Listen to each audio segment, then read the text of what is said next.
ሰላም ውድ ቤተሰቦቻችን እንዴት ሰነበታችሁ? ስፖርታዊ መረጃዎችን ወደናንተ ይዘን ቀርበናል። የባህር ዳር ከተማ በአዳማ የጀመረው የቅድመ ውድድር ዝግጅትና የአሰልጣኝ ደጋረግ ይግዛው አስደናቂ የሥራ ዘመን ዘንድሮ ምን ይዞ ይመጣል? የኢትዮጵያ ቡናው አዲስ አሰልጣኝ ገብረመድህን ኃይሌ በሀገራችን ያልተለመደ የወጣቶች ምልመላ ስትራቴጂን በመከተል ያሳዩት ቁርጠኝነትና የረዳት አሰልጣኝ አደረጃጀታቸው የት ደርሷል? በተጨማሪም በታሪክ ለመጀመሪያ ጊዜ ሀገራችንን ወክለው በአፍሪካ ክለቦች ሻምፒዮንስ ሊግና በኮንፌዴሬሽን ካፕ የሚሳተፉት ሲዳማ ቡናና ወልዋሎ አዲግራት ዩኒቨርሲቲ ጨዋታቸውን የሚያደርጉበት ሜዳና ቀን ይፋ ያደረጉበትን ዝርዝር መረጃዎች ይዘንላችሁ ቀርበናል። እንዴት ሰነበታችሁ የቻናላችን ቤተሰቦች? በዛሬው ልዩ ስፖርት መረጃችን በኢትዮጵያ እግር ኳስ አድማስ ላይ የተከናወኑ አበይት ሁነቶችን በጥልቀት እንቃኛለን። እስከ ቪዲዮ ፍጻሜ አብራችሁን ቆዩ የምንላችሁ የዘገባው አዘጋጅ መላክ ወልደ ሰንበትና ይህንን መረጃ ደግሞ ወደ እናንተ ማድረሰው እኔ አህመድ ዲን ከማል በጋራ በመሆን ነው። መልካም ቆይታ።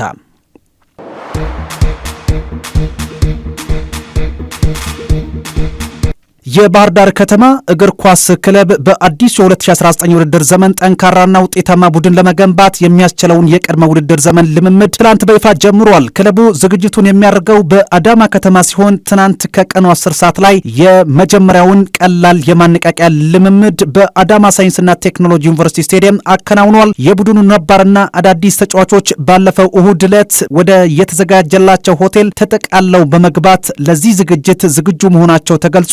ስፖርታዊና አስተዳደራዊ አደረጃጀት አንጻር የባህር ዳር ከተማ ትልቁ እርምጃ የዋና አሰልጣኙን ደጋረግ ይግዛው ውል ማራዘምና ወራዊ ደሞዛቸውንም ከፍ ማድረጉ ነው። አሰልጣኝ ደጋረግ ይግዛው የባህር ዳር ከተማን ቡድን በኢትዮጵያ ፕሪሚየር ሊግ ለአምስተኛ ተከታታይ ውድድር ዘመን ይዘው የሚቀርቡ ይሆናል። ይህ አሃዝ በሀገራችን እግር ኳስ ውስጥም ትልቅ ትርጉም አለው። ምክንያቱም አሰልጣኝ ደጋረግ ባለፉት 10 ዓመታት በሊጉ ከአንድ ክለብ ጋር ረዥም ጊዜ በመቆየት ብቸኛው አሰልጣኝ ያደርጋቸዋል። በየዓመቱ አሰልጣኞችን በመቀያየር የሚታወቅ የሀገራችን ሊግ ውስጥም ይህ አይነት ዘላቂነት ያለው አሰራር መፈጠሩ ለክለቡ ታክቲካዊ እድገት ትልቅ ማስተዋጽኦ አለው። በርካታ ነባር ወጣትና አዳዲስ ተጫዋቾችን ወደ ስብስቡ የቀላቀለው ባህር ዳር ከተማ በአሰልጣኝ ደጋረግ መሪነት ዘንድሮ በፕሪሚየር ሊጉ ለዋንጫ በሚያደርገው ፉክክር ውስጥ ምን ያህል ጠንካራ ሆኖ ይወጣል የሚለው በብዙዎች ዘንድ በጉጉት የሚጠበቅ ሆኗል።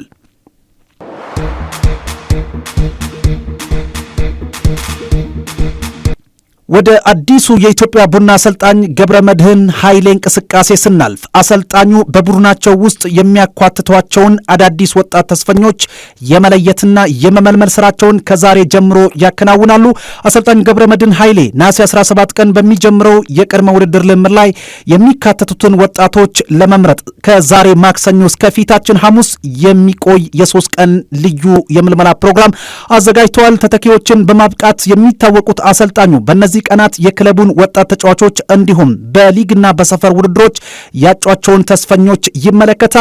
ከነዚህ መካከልም ከ5 ያላነሱ ተጫዋቾች ዋናውን ቡድን ይቀላቀላሉ ተብሎ ይጠበቃል። እዚህ ጋር ልብ ሊባል የሚገባው በሀገራችን አሰራር ወጣት ተጫዋቾችን ከዋናው ቡድን ጋር ቀላቅሎ የማየት ልማድ ያለ ቢሆንም አሰልጣኝ ገብረመድህን ኃይሌ ግን ለወጣቶች ልዩ ትኩረት በመስጠት ለብቻቸው የምልመላ መርሃ ግብር ማዘጋጀታቸው ከፍተኛ አድናቆትን አትርፎላቸዋል። ይህ እርምጃ ቡድኑን በስመ ግዢ ብቻ ሳይሆን በራስ ታዳጊዎች የመገንባት ስትራቴጂ እንዳላቸው ያሳያልም ተብሏል። በሌላ በኩል የአሰልጣኝ ገብረመድህን ኃይሌ የረዳት አሰልጣኝ ስሪት እስካሁን ሙሉ በሙሉ አልተጠናቀቀም። የኤ ደረጃ ያለው ረዳት አሰልጣኝ ለመሾም ይረዳ ዘንድ ጥረት ያደረጉ ቢሆንም ጥረቱ የታጨው ባለሙያ የኤ ደረጃ ስልጠናውን ያላጠናቀቀ በመሆኑ ሳይሳካም ቀርቷል።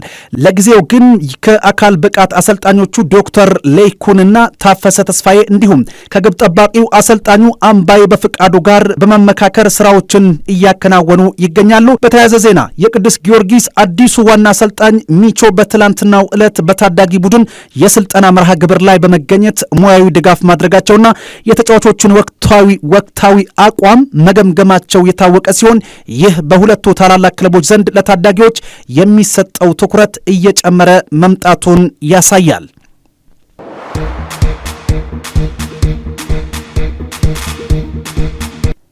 በመጨረሻም በታሪክ ለመጀመሪያ ጊዜ ኢትዮጵያን በመወከል በአፍሪካ ክለቦች ሻምፒዮንስ ሊግና ኮንፌዴሬሽን ውድድሮች ላይ የሚሳተፉት ሲዳማ ቡናና ወልዋሎ አዲግራት ዩኒቨርሲቲ የመልስ ጨዋታቸውን የሚያደርጉበት ሜዳና ቀን ይፋ አድርጓል።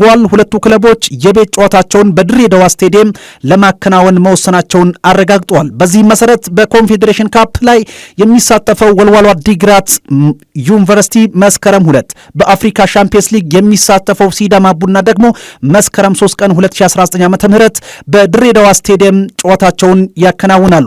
የመጀመሪያ ማጣሪያ ጨዋታቸውን ከሜዳቸው ውጭ የሚያደርጉት ሁለቱ ቡድኖች ወልዋሎ አዲግራት አርብ ነሐሴ 29 ቀን በሩዋንዳ ኪጋሊ ፔሌ ስቴዲየም ከሱዳን ሂል አልሳህሊ ጋር የሚጫወት ሲሆን ሲዳማ ቡና ደግሞ ነሐሴ 30 ቀን ከቻዱ ስታድ ኦሎምፒክ ማርሻል ኤድሪስ ዴፔ ኤቶ ጋር ይጋጠማል። እዚህ ጋር የሁለቱ ቡድኖች የዝግጅት ሁኔታ የተለያየ መሆኑን ማስተዋልም ይቻላል። ወልዋሎ አዲግራት ዩኒቨርሲቲ የምልመላ ስራውን በጊዜ ባለማጠናቀቁ ምክንያት የቅድመ ውድድር ዝግጅቱን ገና ዛሬ በአዳማ ከተማ ይጀምራል። ዋና አሰልጣኙ ግርማ ታደሰም ቡድኑ በአብዛኛው በአዲስ ተጫዋቾች በማዋቀሩና ለመዘጋጀት ያለው ጊዜ እጅግ አጭር በመሆኑ ፈታኝ እንደሆነ ቢናገሩም ባላቸው ጊዜ ጥሩ ስራ ሰርተው ለመቅረብ እንደሚሞክሩም ገልጸዋል። ሲዳማ ቡና ዝግጅት ከጀመረ ሳምንት ያለፈው ቢሆንም አዲስ ያስፈረማቸው የውጭ ተጫዋቾች እስካሁን አለመቀላቀላቸው በውጤቱ ላይ ተጽዕኖ ሊያሳድር ይችላል የሚል ስጋትንም ፈጥሯል።